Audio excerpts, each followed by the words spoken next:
নমস্কাৰ পলিটিক্যাল বাৰ্তালৈ প্ৰতিগৰাকী দৰ্শকক স্বাগতম জনাই আৰু ষ্টুডিঅ' মৰ্যাদ মই গিয়াছুদ্দিন আহমেদ।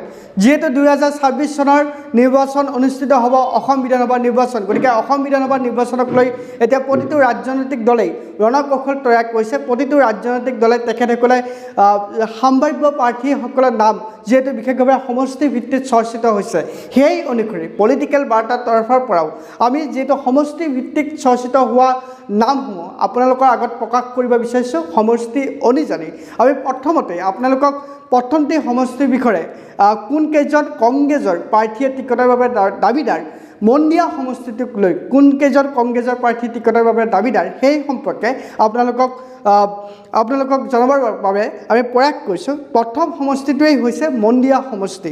এই সমষ্টিটোত টিকটৰ বাবে 1 নম্বৰতেই দাবীদাৰ এই মুহূৰ্তত তেখেত হৈছে আব্দুল আজিজ আহমেদ, প্ৰদেশ কংগ্ৰেছৰ তেখেত মুখপাত্ৰ। দ্বিতীয়তে আছে আব্দুল খালেক, তেখেত এগৰাকী প্ৰাক্তন সাংসদ বৰপেটা সমষ্টি, গতিকে তেখেত এতিয়া মন্দিয়া সমষ্টিটোৰ বাবে তেখেত দাবীদাৰ। 3 নম্বৰতে আছে আমিৰুল ইছলাম খান, তেখেত যুৱ নেতা আৰু তেখেতেও টিকটৰ বাবে দাবীদাৰ। সমান্তৰালকৈ টিকটৰ বাবে দাবীদাৰ আজাদ হুছেইন, তেখেত সাধাৰণ সম্পাদক অসম প্ৰদেশ কংগ্ৰেছ কমিটি। গতিকে এই 4গৰাকীৰ ভিতৰতেই এজনে যে 2026 নিৰ্বাচনত মন্দিয়া সমষ্টিৰ পৰা তেখেতসকলৰ নাম, তেখেতসকলৰ এই 4গৰাকীৰ ভিতৰতে এজনৰ নাম যে চূড়ান্ত হ'ব সেয়া নিশ্চিত। সমান্তৰালকৈ আপোনালোকক আন এটা সমষ্টিৰ বিষয়ে আপোনালোকক জনাব বিচাৰিম। সেই সমষ্টিটো হৈছে পাকা বেতবাৰী। এই সমষ্টিটো সমষ্টি পুনৰ নিৰ্ধাৰণৰ পিছত এই সমষ্টিটো নৱগঠিত এই সমষ্টিটো, গতিকে এই সমষ্টিটোক লৈ এতিয়া কেইগৰাকী প্ৰাৰ্থী টিকটৰ বাবে দাবীদাৰ বা টিকটৰ দৌৰত আছে, তেখেতসকলৰ ভিতৰত আছে আব্দুল ৰহিম আহমেদ, তেখেত এগৰাকী বিধায়ক, আৰু আন এগৰাকী আছে জাকিৰ হুছেইন চিকদাৰ, তেখেত বিধায়ক সৰিকট্টি। গতিকে জাকিৰ হুছেইন চিকদাৰে হয়তো বা আব্দুল ৰহিম আহমেদ এই দুজন ব্যক্তিৰ ভিতৰতে এজনে যে টিকটৰ বাবে দাবীদাৰ, কাৰণ দুয়োগৰাকী বিধায়ক, গতিকে দুয়োগৰাকীৰ ভিতৰত এজনেই অন্তিম পৰ্যায়ত টিকটৰ বাবে দাবীদাৰ হ'ব পাৰে। সমান্তৰালকৈ আন এটা সমষ্টি আপোনালোকৰ সন্মুখত উপস্থাপন কৰিব বিচাৰিছোঁ। সেই সমষ্টিটো হৈছে চেঙা সমষ্টি।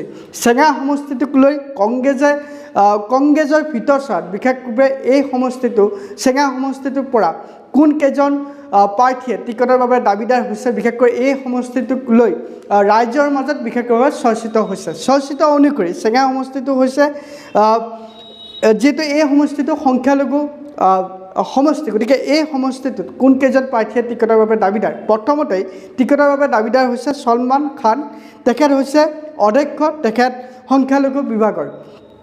তেখেত আনহাতে দ্বিতীয়জন হৈছে তেখেতৰ পিছতে দ্বিতীয়জন টিকটৰ বাবে দাবীদাৰ, তেখেত হৈছে ৰফিকুল ইছলাম, তেখেত অধিবক্তা তথা সম্পাদক, তেখেত অসম প্ৰদেশ কংগ্ৰেছ কমিটি।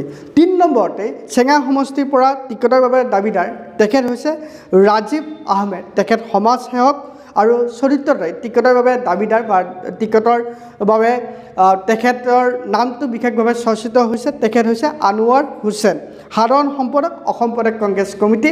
দায়িত্বত আছে আনোৱাৰ হুছেইন। সমান্তৰালকৈ আবু তাহেৰ, তেখেতৰ নামটো বিশেষভাৱে চৰ্চিত হৈ আছে চেঙা সমষ্টিত। চেঙা সমষ্টিৰ বাবে আন এগৰাকী প্ৰাৰ্থী টিকটৰ বাবে দাবীদাৰ, তেখেত হৈছে চুফি জামাল হুছেইন, তেখেত সমাজসেৱক, তেখেতেও টিকটৰ বাবে দাবীদাৰ। গতিকে এইসকলৰ ভিতৰতেই এজনে যে টিকট লাভ কৰিব চূড়ান্ত পৰ্যায়ত সেয়া নিশ্চিত। আপোনালোকৰ আন এটা সমষ্টিৰ বিষয়ে আপোনালোকৰ আগত আমি উপস্থাপন কৰিব বিচাৰিছোঁ। সেইটো সমষ্টি হৈছে দলগাঁও সমষ্টি, বিশেষভাৱে এটি চৰ্চিত সমষ্টি। এই সমষ্টিটো বৰ্তমান যিহেতু AIDFৰ দখলত আছে, এই সমষ্টিটো AIDFৰ বিধায়ক মুজিবুৰ ৰহমান, তেখেতৰ দখলত আছে দলগাঁও সমষ্টি। গতিকে এই সমষ্টিটোৰ পৰা কংগ্ৰেছৰ বাবে টিকটৰ দাবীদাৰ কোন হ'ব পাৰে। এই দলগাঁও সমষ্টিৰ ভিতৰে বাহিৰে এই সমষ্টিটোৰ কংগ্ৰেছৰ টিকটৰ বাবে দাবীদাৰ দুগৰাকী বিশেষ ব্যক্তিৰ নাম চৰ্চিত হৈ আছে, আৰু তেখেতসকল হৈছে ইলিয়াছ আলী, তেখেত প্ৰাক্তন বিধায়ক, তেখেত দলগাঁও সমষ্টিয়ে তেখেত প্ৰাক্তন বিধায়ক আছিলে। সমান্তৰালকৈ জহিৰুল ইছলাম বাদশ্বাহ, তেখেত অসম প্ৰদেশ কংগ্ৰেছ কমিটিৰ মুখপাত্ৰ। গতিকে তেখেতৰ নামটো চৰ্চিত হৈ আছে দলগাঁও সমষ্টিৰ পৰা। অন্তিম পৰ্যায়ত এই দুগৰাকীৰ ভিতৰতে এজনেই হয়তো টিকটৰ বাবে চূড়ান্ত হ'ব। গতিকে দলগাঁও সমষ্টিটোক লৈ এতিয়া কংগ্ৰেছৰ ভিতৰচৰাতেই হওক বা দলগাঁও সমষ্টিত এই দুগৰাকী ব্যক্তিৰ নাম বিশেষভাৱে চৰ্চিত হৈ আছে। এয়া সম্ভাৱ্য প্ৰাৰ্থীৰ তালিকাহে। সমান্তৰালকৈ আপোনালোকে আন এটা সমষ্টিৰ বিষয়ে অৱগত কৰিব বিচাৰিছোঁ, সেইটো হৈছে চমৰীয়া সমষ্টি। সমষ্টি পুনৰ নিৰ্ধাৰণৰ পিছতে এই সমষ্টিটোক লৈ এতিয়া বিশেষভাৱে চৰ্চিত হৈছে। এই সমষ্টিটোক বিশেষভাৱে টিকটৰ বাবে দাবীদাৰ এজন বিধায়ক, আন এগৰাকী বিধায়িকা, দুয়োগৰাকী টিকটৰ বাবে দাবীদাৰ। সমান্তৰালকৈ যদি প্ৰথম চমৰীয়া সমষ্টিটোত প্ৰথম শীৰ্ষ পৰ্যায়ত যদি দৌৰত আছে, তেখেত হৈছে ৰকিবউদ্দিন আহমেদ, তেখেত ছয়গাঁও সমষ্টিৰ বিধায়ক। নন্দিতা দাস বিধায়িকা, তেখেত বকো সমষ্টিৰ তেখেত বিধায়িকা, তেখেত বৰ্তমান বিধায়িকাৰ ৰূপে কাৰ্যনিৰ্বাহ কৰি আছে। সমান্তৰালকৈ আমান ৱাৰ্ডত তেখেত হৈছে অধিবক্তা আৰু সমান্তৰালকৈ তেখেত মুখপাত্ৰ অসম প্ৰদেশ কংগ্ৰেছ কমিটি। আনহাতে চতুৰ্থতে টিকটৰ বাবে দাবীদাৰ শ্বাহজাহান আলিম, তেখেতো চমৰীয়া সমষ্টিৰ প্ৰাৰ্থিত্বৰ দাবীদাৰ।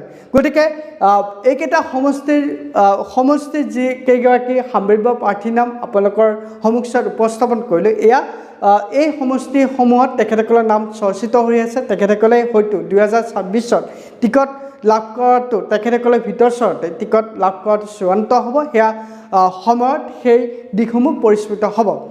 আন এটা পৰৱৰ্তী সমষ্টিৰ বিষয়ে আপোনালোকক আমি উপস্থাপন কৰিব বিচাৰিছোঁ আপোনালোকৰ সন্মুখত, সেইটো হৈছে আলগাপুৰ কাটলিচেৰা। আৰু এই সমষ্টিৰ পৰা কোন কেইজন প্ৰাৰ্থী টিকটৰ বাবে দাবীদাৰ, তেখেতসকলৰ নাম বিশেষভাৱে চৰ্চিত হৈছিলে। আলগাপুৰ কাটলিচেৰাক লৈ এই মুহূৰ্তত যিহেতু তেখেতসকলৰ নাম সেই সমষ্টিটোত চৰ্চিত হৈ আছে। গতিকে প্ৰথমতে টিকটৰ দাবীদাৰত আছে জুবেৰ আলম, তেখেত হৈছে অসম প্ৰদেশ কংগ্ৰেছ যুৱ কংগ্ৰেছৰ তেখেত সভাপতি। তেখেত এগৰাকী যথেষ্ট বাকপটু নেতা বা তেখেতৰ যি বাকপটু, সেই বাকপটুতাৰ তেখেতে বিগত সময়ছোৱাত তেখেতে প্ৰকাশ কৰি আহিছে। সমান্তৰালকৈ আন এগৰাকী নেতা, তেখেত বৰ্তমানৰ তেখেত বিধায়ক খলিলুদ্দিন মজুমদাৰ, তেখেত আলগাপুৰৰ তেখেত বিধায়ক আৰু তেখেতৰ টিকটৰ বাবে দাবীদাৰ। গতিকে এই দুগৰাকীৰ ভিতৰতে চূড়ান্ত পৰ্যায়ৰ কংগ্ৰেছৰ শীৰ্ষ নেতৃত্বৰ এই দুজনৰ ভিতৰতে এজনৰ নাম চূড়ান্তৰূপে ঘোষণা কৰিব। আপোনালোকৰ সন্মুখত উপস্থাপন কৰা এইকেইটা সমষ্টিৰ ভিতৰচৰত আপোনাৰ নিজস্ব যিকেইজন যোগ্য প্ৰাৰ্থী বুলি আপোনালোকে বিবেচিত কৰে, সেই যোগ্য প্ৰাৰ্থীগৰাকীৰ নাম আপোনালোকে কমেণ্ট বক্সত আপোনালোকে ঘোষণা কৰিব পাৰে। আৰু আপোনালোকৰ সমষ্টিত যিজন যোগ্য প্ৰাৰ্থী, তেখেতৰ নামটি আপোনালোকে কমেণ্ট বক্সৰ জৰিয়তে প্ৰকাশ কৰিব পাৰে। পলিটিকেল বাৰ্তাৰ প্ৰতিগৰাকী দৰ্শকক এই মুহূৰ্তত আমি ধন্যবাদ জ্ঞাপন কৰিছোঁ।